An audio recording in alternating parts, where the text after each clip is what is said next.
ठीक है, तो आज हम लोग इंटीग्रेटेड रेट लॉ जो पढ़ने जा रहे हैं, इसके अंदर मुझे क्या पता चलता है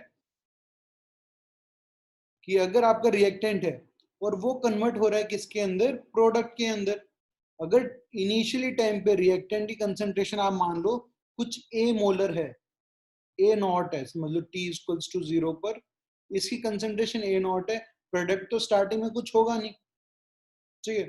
t equals to t time पर इसकी कंसंट्रेशन कुछ और हो जाती है, मतलब ए नॉट में से कुछ समझ लो एक्स चला गया तो कुछ प्रोडक्ट बन गया होगा, समझ लो इसकी कंसंट्रेशन कुछ, यहाँ पर मैंने सी लिख दिया, कुछ अमाउंट ऑफ प्रोडक्ट मेरा बना है। तो 0 से लेके टी के बीच में तो बहुत टाइम है, अगर समझ लो टी इक्वल्स टू 5 सेकंड पे निकालना है, 10 सेकंड्स पे निकालना है, तो हम लोग क्या करेंगे, जो इंटीग्रेटेड रेट लॉ आज पढ़ने वाले हैं उससे हम क्या कर सकते हैं, किसी भी टाइम टी के ऊपर amount of reactant and amount of product को हम लोग कैलकुलेट कर सकते हैं, ठीक है। तो आप हेडिंग डालिए, heading is integrated rate law.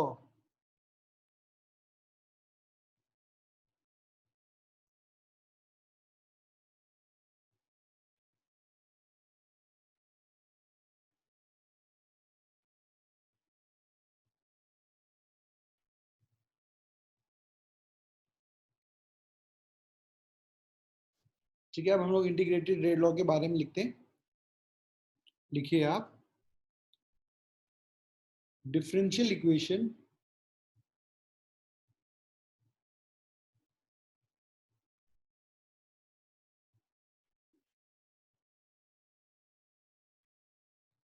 और rate laws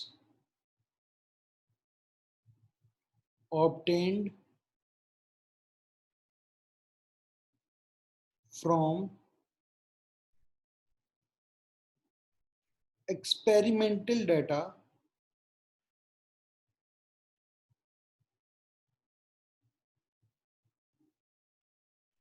or mechanism of reaction can be integrated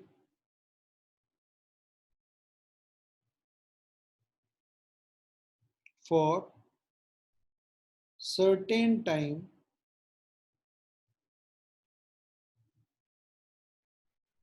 period to get the concentration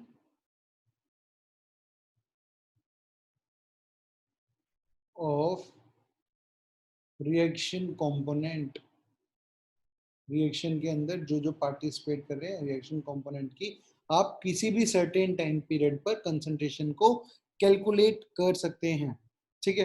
तो इस चीज के लिए मेरे पास क्या होता है, इसको यूज किया जाता है।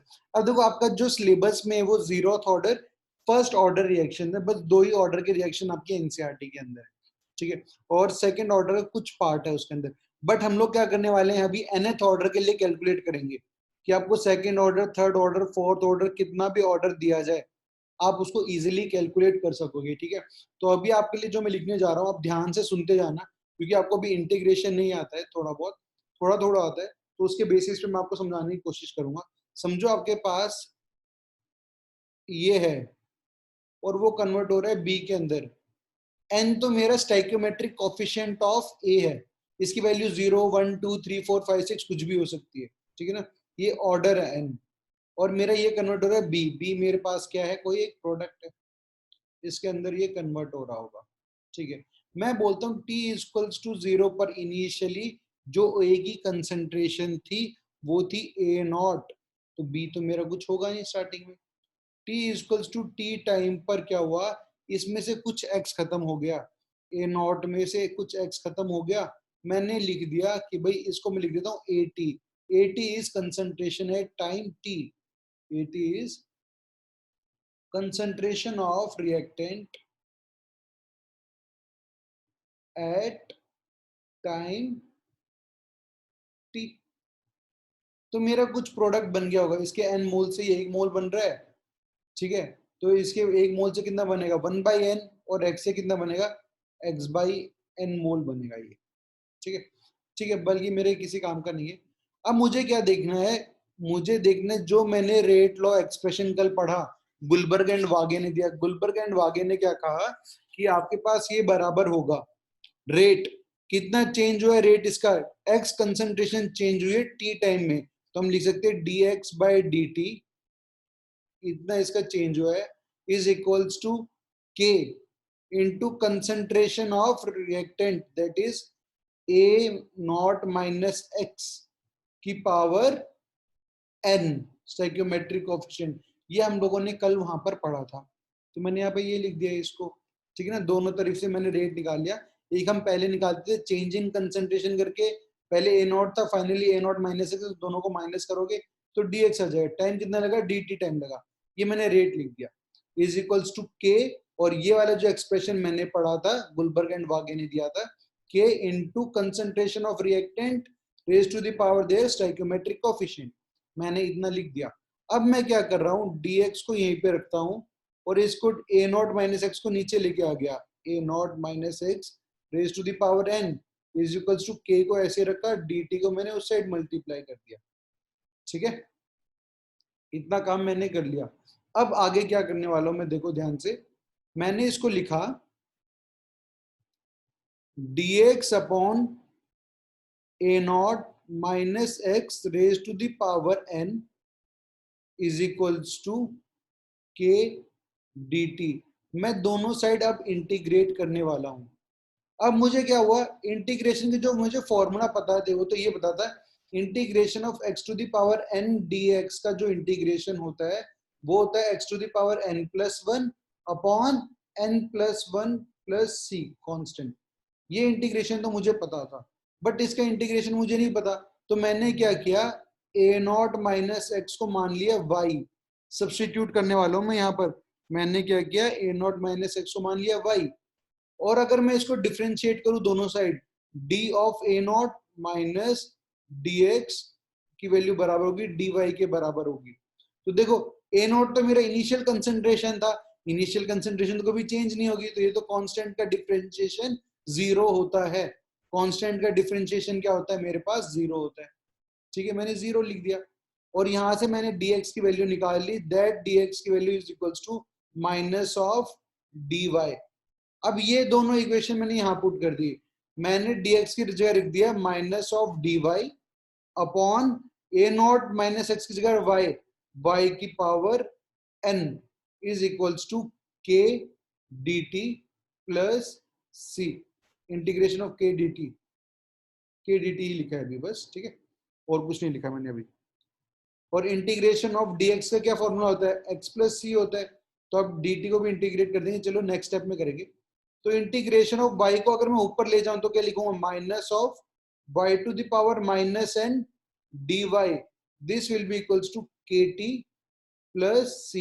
इंटीग्रेशन ऑफ dx होता है x प्लस c, तो dt का क्या होगा, t आ जाए, t प्लस c आ गया, ठीक है। इतनी बातें तो मुझे यहां तक समझ में आ गई। अब देखो इस फॉर्मूले को और इस फॉर्मूले को कंपेयर करो, x to the power n dx का फॉर्मूला कहता है x to the power n plus one upon n plus one plus C. अब यहाँ पर n की जगह तो क्या है, मेरे पास माइनस n है, तो अब अगर ये मेरा माइनस n है तो मुझे क्या करना पड़ेगा, मैं इसे यूज करूंगा और कैसे लिखूंगा, y to the power minus n plus one upon minus n plus one. बस n की जगह क्या लिखा है मैंने, माइनस n लिखा है, और ब्रैकेट के बाहर ये वाला माइनस था तो ये मैंने माइनस इसको यहीं पे रखा, is equals to k t plus सी मैंने लिख दिया, t इज द टाइम, और ये बीच में मेरा प्लस का साइन है, ठीक है। अब देखो क्या हुआ,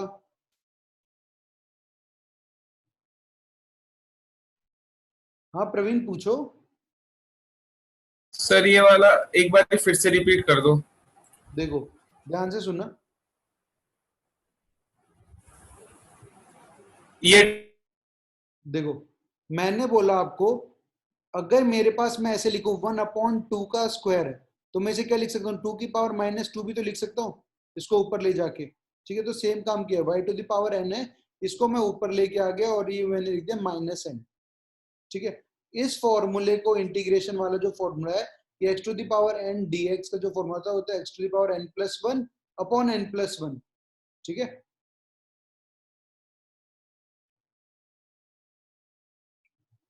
हाँ प्रवीण बोलो। सर ये स्टार्टिंग से dA integration of dx upon A not minus x की पावर एन, यहाँ से। तो ये जो हमने क्या किया, हमने कभी तक कुछ नहीं किया। हम लोगों ने क्या किया कि ए नॉट माइनस एक्स को जो था वो मैंने कांस्टेंट मान लिया y के बराबर। कांस्टेंट नहीं माना, मैंने इसको सब्स्टिट्यूट किया, ठीक है ना। आप लिख लो substitute A not minus x with y. अब मैंने दोनों साइड डिफ्रेंशिएट कर दिया। अब मेरे को पता था ए नॉट तो इनिशियल कंसंट्रेशन है, कांस्टेंट का डिफरेंशिएशन 0 होता है, ये तो 0 हो गया। माइनस डी एक्स, एक्स की वैल्यू चेंज होती रहेगी टाइम के साथ, इसलिए minus of d x is equal to d y. D x की वैल्यू आ गई मेरी d y, minus of d y के बराबर आ गई। ये वैल्यू को मैंने उठाकर वापस यहाँ रख दिया, डी एक्स की जगह माइनस डी वाई रख दिया, और ए नॉट माइनस एक्स की जगह रखा वाई, वो मुझे इस इक्वेशन से पता था, तो y to the power n लग दिया, और integration of k d t था। अब मैं इस पावर को ऊपर लेके आ गया, तो हो गया y to the power minus n d y is equal to k t plus C, ठीक है। अगर मैं फॉर्मूले के साथ इसे कंपेयर करूं, इफ आई विल, ठीक है, अगर मैं इसको फॉर्मूले के साथ कंपेयर कर रहा हूं तो मुझे दिखाई देता है x to the power n dx बराबर होता है x to the power n+1 upon n+1, ठीक है ना। तो बस मुझे n की जगह क्या रखना है, माइनस एन रखना है, क्योंकि इसमें माइनस एन है, और x की जगह y रखना है। सेम काम किया, y to the power -n+1 upon -n+1 मैंने किया, ठीक है, और कुछ भी नहीं किया। अब मैं क्या करता हूँ, इस वैल्यू को नेगेटिव से मल्टीप्लाई करूंगा और बाहर लिख दूं, तो ये हो जाएगा मेरे पास n-1, और ये अंदर लिखा हुआ है मेरे पास, और इस वैल्यू को ऊपर से जब मैं नीचे लेके आऊंगा तो ये बन जाएगा 1 upon y to the power 1 minus n is equals to k t plus C. मैं यहां तक पहुंच गया। यहां तक जिसको डाउट है पहले मुझसे पूछ लो, फिर हम आगे बढ़ेंगे, ठीक है। तो यहाँ पर y to the power n-1 होगा। अब इससे आगे हम लोग बात करें, हम लोग यहां तक तो पहुंच गए कि 1 अपॉन n-1 1 अपॉन y की power n-1 is equals to k t plus C. K t plus सी तक हम लोग पहुंच गए हैं। अब देखो, अब आएगा मजा। मजा क्या है कि भाई मुझे पता है तो y की वैल्यू क्या थी, ए नॉट माइनस एक्स थी, तो उस वैल्यू को मैं यहाँ रिप्लेस करूंगा, तो मैं लिखूंगा 1 अपॉन n-1 और 1 upon A not minus x की power n-1 is equals to k t plus C, ठीक है। अब देखो, हम यहाँ पर इस जो हमने लिखा था, अगर मैं यहाँ पर लिखूं t इज इक्वल्स टू 0 पर x की वैल्यू क्या थी, ए नॉट माइनस 0 लिख देता हूं, तभी तो ए नॉट था, तो x की वैल्यू कितनी थी, 0 थी। तो मुझे एक बात यहां से पता है, at t is equals to 0 value of x is also 0, क्योंकि मेरा कुछ प्रोडक्ट तो बना ही नहीं था, x के अमाउंट ऑफ प्रोडक्ट जो फॉर्म हो रहा है उसकी वैल्यू भी कैसी होगी, 0 होगी, ठीक है।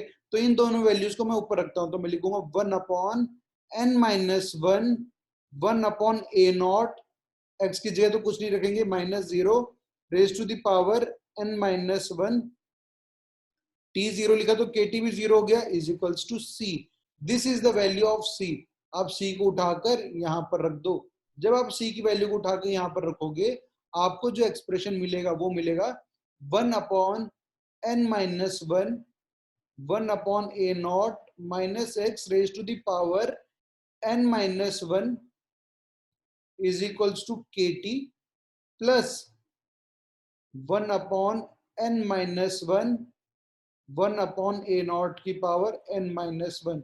ये एक्सप्रेशन मुझे मिल रहा है। अब इस एक्सप्रेशन को मैं यहां भेज देता हूं, तो ये हो जाएगा 1 upon n-1 1 upon A not minus x raise to the power n-1 minus of 1 upon n-1 bracket में 1 अपॉन ए नॉट की power n-1 is equals to k into T.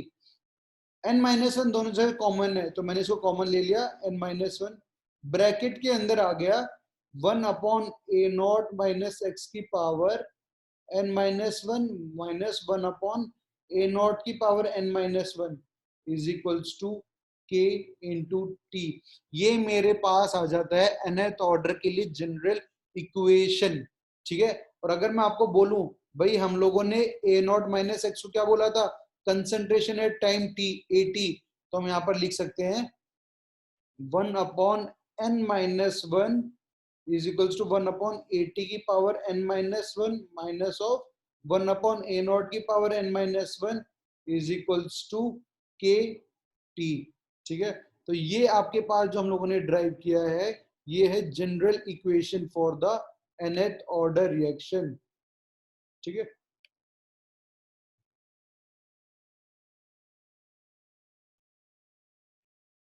आप इसको लिख लेना, this is general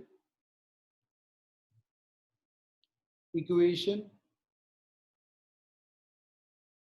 for nth order reaction. एक चीज क्या ध्यान रखना, आप यहाँ n की वैल्यू 1 नहीं रख सकते, 1 रखोगे तो 1 माइनस 1 जीरो हो जाएगा और ये नॉट डिफाइन हो जाएगा, तो n should not be equals to 1।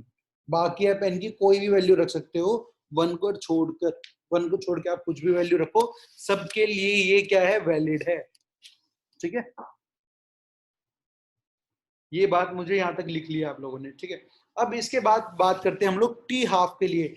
T half क्या होता है, पहले इस बात को गौर से सुनना और समझना कि मैं क्या बोल रहा हूं आपको, ठीक है। फिर आप नोटबुक के अंदर लिखते रहना, पहले आप समझना कि टी हाफ चीज क्या है और हम यहाँ पर कैलकुलेट क्या करते हैं। देखो मैं आपको बोलता हूं कि भाई अगर आपके पास एक जो अभी आपने रिएक्शन लिखा था कि भाई मेरा एक रिएक्टेंट है, ठीक है, आप रिएक्टेंट लिख लो, वो कन्वर्ट हो रहा है किसके अंदर, प्रोडक्ट के अंदर। तो इनिशियल कंसंट्रेशन इसकी ए नॉट है, प्रोडक्ट तो जीरो होगा नहीं, प्रोडक्ट तो जीरो होगा इनिशियल टाइम पर। T equals to t time पर क्या हुआ कि ये कंसंट्रेशन कुछ कम हो गई, समझ लो ए नॉट माइनस एक्स हो गई, तो कुछ प्रोडक्ट बन गया होगा, समझ लो एक्स प्रोडक्ट बन गया, ठीक है ना। ये चीजें हम लोगों ने लिख लिया यहां से,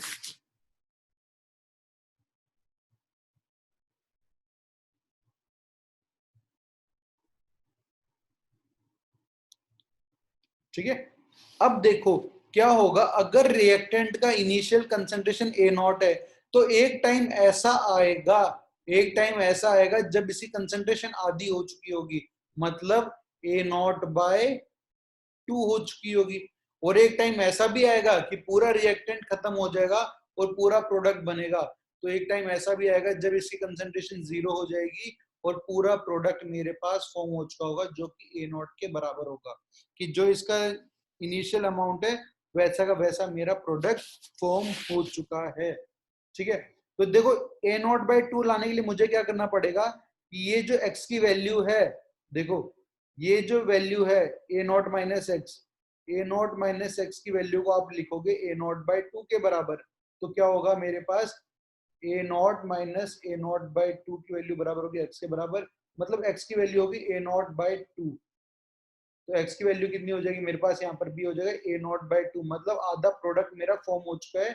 और ये वैल्यू मैं लिखूंगा यहाँ पर A not minus A naught by 2, ठीक है ना। This value is t equals to t half. ये जो आपने हाफ लिख दिया ये आपने एक्स की वैल्यू लिख दी, समझ लेना, ठीक है ना। अगर आपने लिख दिया टी 3/4 है, तो इसका मतलब अगर इनिशियली अमाउंट आपका ए नॉट है तो टी 3/4 का मतलब क्या है, A not minus 3/4 A not, मतलब 1/4 ऑफ रिएक्टेंट बचा हुआ है और 3/4 आपका खर्च हो चुका है, 3/4 आपका प्रोडक्ट बन चुका है।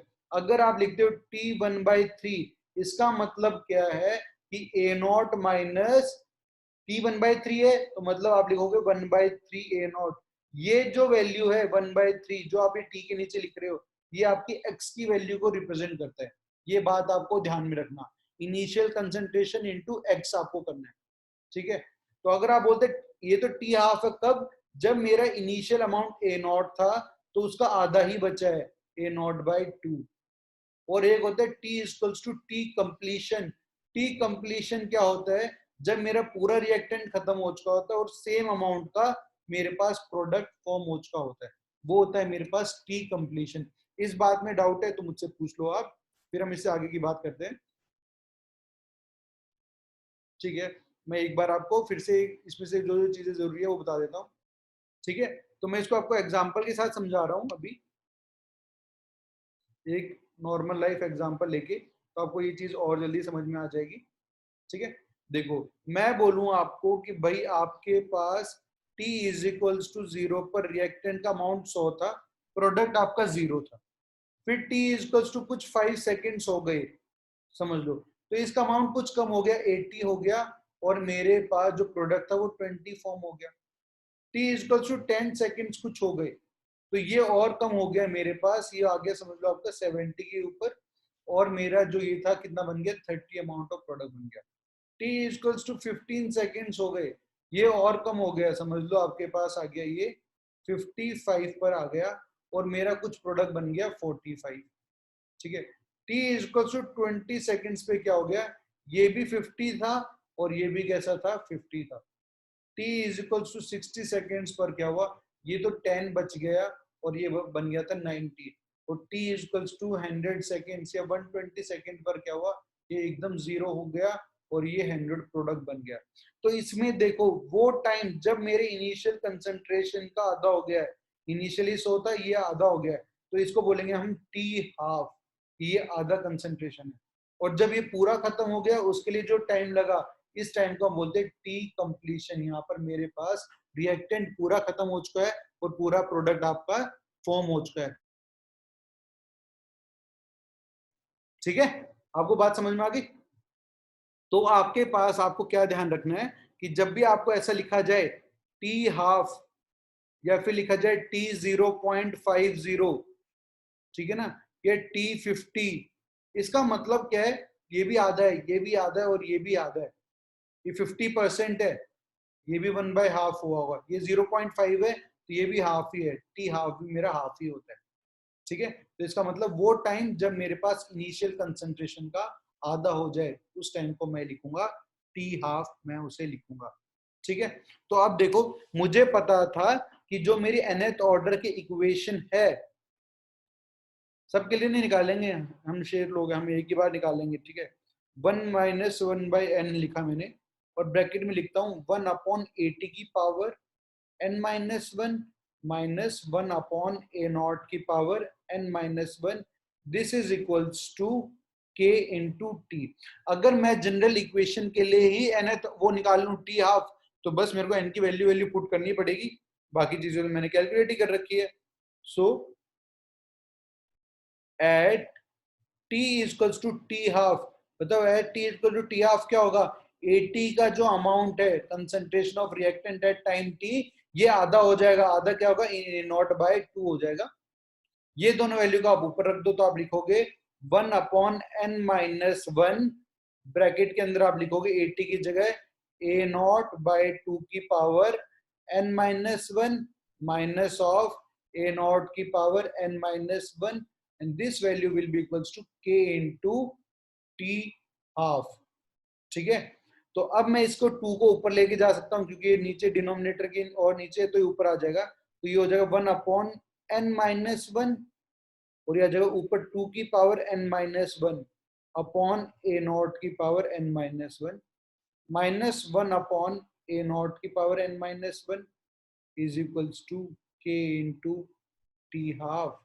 डिनोमिनेटर सेम है, ऊपर की चीजें माइनस हो जाएंगी, तो हम लिख सकते हैं 1/n-1 ब्रैकेट के अंदर 2 की पावर n-1 माइनस 1/A0 की power n-1 is equals to k into t half. ठीक है, तो आप लोग यहाँ से टी हाफ की वैल्यू कैलकुलेट कर सकते हो, t half will be equals to 1/k into 1/n-1, 2 की पावर n-1 माइनस 1/A0 की पावर n-1। ये मेरे पास टी हाफ आ गया फॉर nth ऑर्डर के लिए जनरल फॉर्मूला हम लोगों ने ड्राइव कर लिया। कोई भी इसमें ऐसी चीज नहीं है जो समझ में नहीं आ सकती, इतने तुम लोग समझदार हो। ठीक है, so I can write this is the general equation for nth order t half के लिए ये, ठीक है। ये बात आपको समझ में आ गई, ठीक है। तो अब हम लोग आगे बढ़ते हैं जीरोथ ऑर्डर रिएक्शन के लिए। क्या होता है जीरोथ ऑर्डर रिएक्शन, क्या है मेरा, ठीक है ना। इसके अंदर आपको क्या करना है, यहां तक कोई डाउट है तो मुझसे वो पहले पूछ लो, फिर हम लोग जीरोथ ऑर्डर के लिए बढ़ेंगे।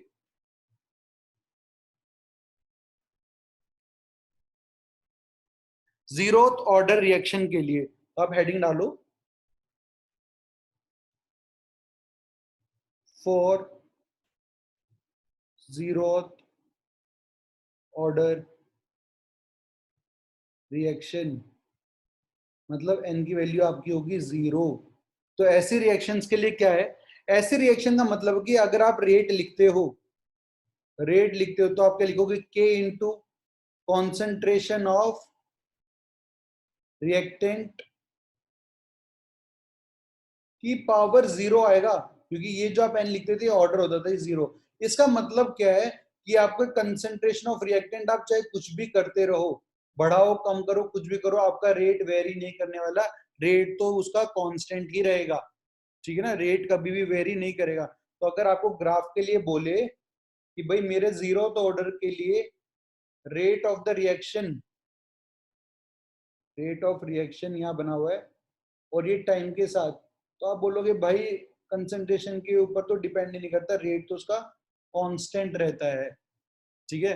अब चाहे कंसंट्रेशन कुछ भी करो, कम ज्यादा कुछ भी करोगे, वो हमेशा सेम ही रहेगा। अब चाहे यहाँ टाइम ले लो या आप कॉन्सेंट्रेशन ले लो, कुछ भी ले लो, दोनों ही केस में रेट ऑफ द रिएक्शन कैसे रहने वाला है, सेम रहने वाला है, पहली बात। अब हम बात करते हैं दूसरी, जो मैंने nth ऑर्डर अभी निकाला था वो क्या था, 1/n-1 1/80 की power n-1 minus of 1/a0 की power n-1 is equals to KT। अब मेरे को जीरोथ ऑर्डर के लिए इक्वेशन निकालनी है। अगर मुझे जीरोथ ऑर्डर के लिए इक्वेशन निकालनी है तो मैं क्या करूंगा, n की वैल्यू को 0 पुट कर दूंगा, ठीक है। तो मैंने 0 पुट कर दी, ये क्या हो गया, 1/0-1 अपॉन 1/80 की पावर 0-1 माइनस ऑफ 1/a0 की power 0-1, and this is equals to k into t.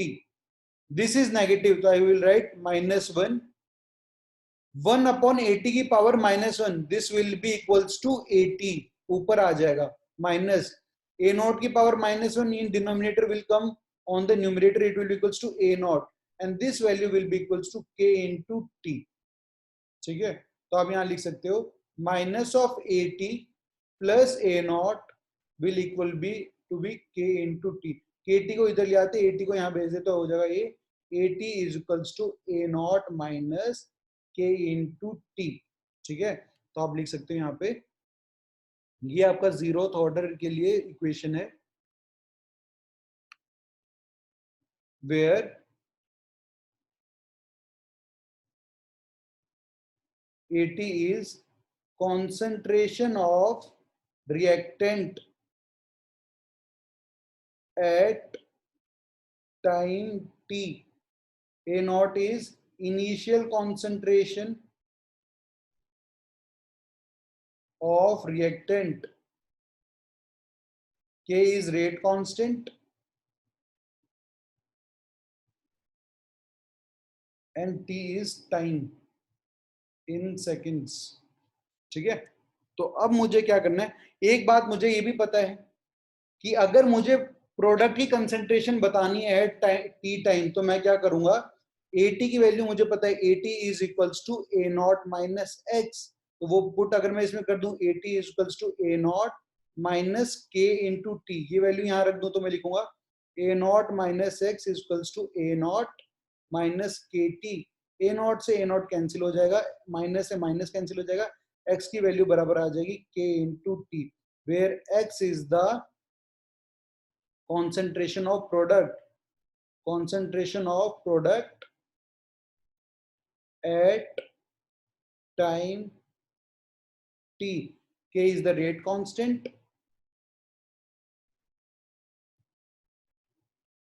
And T is the time.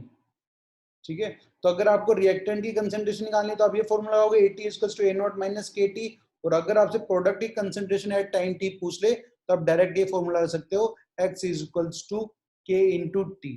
ठीक है, अब हम निकालना चाहते हैं T हाफ। ठीक है, कि T हाफ कितना होगा इस रिएक्शन के लिए।